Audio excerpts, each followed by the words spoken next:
Today I thought I'd talk a little about hearing protection, why I wear it, what type I use, and why I won't ride without it, and why you should seriously consider wearing some too, especially when riding on the highway.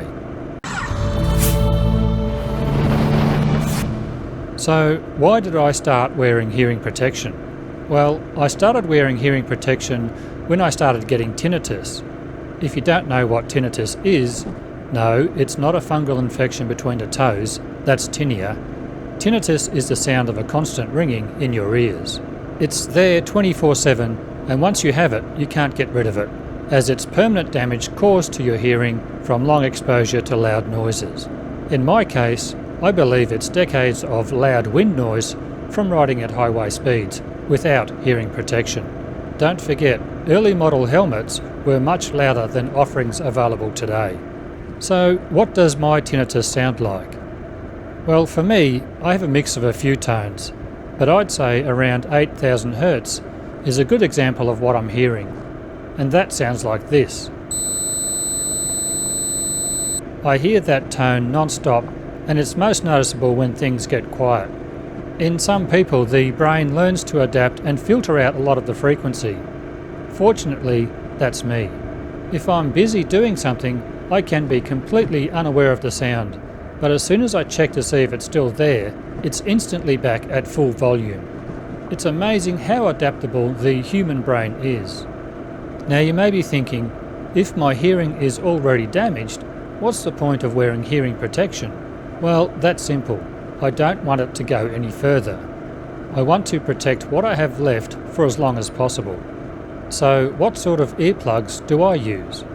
Well, I've tried a few different options, but I've found these Mac branded earplugs to be the most effective.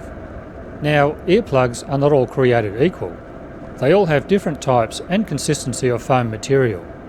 What's so special about these ones is the way they can be temporarily shaped. The idea is that you roll the earplug between your fingertips, significantly narrowing down the shape of the plug, then slide them into your ear canal where they can expand back out to their original size, forming a perfect seal.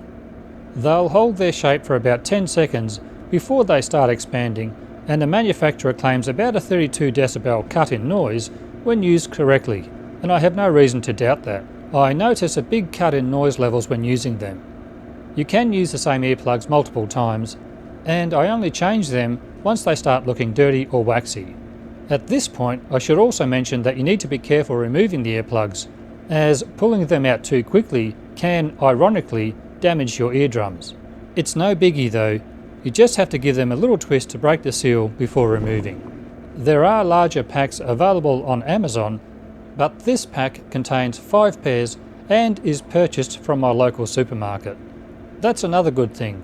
If you're out on a ride and you need some more, they're readily available.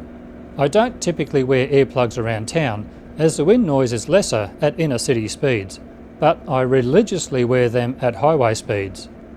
Another side effect for me from my hearing damage is vertigo. I occasionally get attacks where I'm dizzy and unbalanced to the point where I have difficulty walking and suffer from strong nausea. This lasts for about 24 hours before it starts to ease and is really unpleasant. I take medication for the nausea, but there's nothing I can do about the dizziness. It usually takes me about a week before I'm confident enough balance-wise to get back on my motorcycle. Interestingly, I haven't had an attack since resolving to always wear earplugs when riding on the highway. I will not ride on the highway without them now.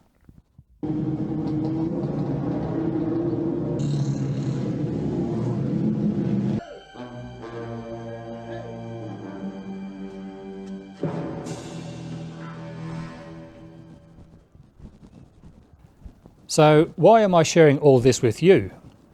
Well, hopefully you'll get an idea of why it's important for you to protect your hearing from wind noise, and also show how easy it is to get hold of good quality, cost-effective hearing protection. And basically, don't make the same mistake I did. Okay, well that's it for this video. If I've done enough in this video to earn a subscription, I'd greatly appreciate you clicking that button. If you're already subscribed and liked the video, consider clicking that thumbs up button. Thanks for joining me today, and hopefully I'll see all of you again in my next video. Bye for now.